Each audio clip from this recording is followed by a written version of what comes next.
Presidenti ynë i nderuar Bayram Begaj ka uruar kështjellët pikërisht edhe nga kisha e shenjtë e Shënanohut në Laç. Por, si ka mundësi që asnjë gazetar, besimtar apo vetë përfaqësuesit e klerit ta pyesnin për to investime abuzive që janë paraqitur dhe duan të bëhen pikërisht aty. Si munden vallë që harruan këtë masakër që nëse ndodh do të jetë një turp kombëtar?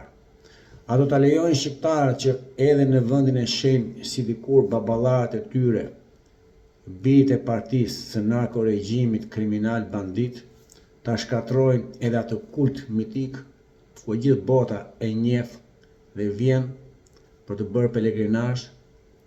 Pse heshtën vallë ata kolegët gazetarë ku e dinë situatën?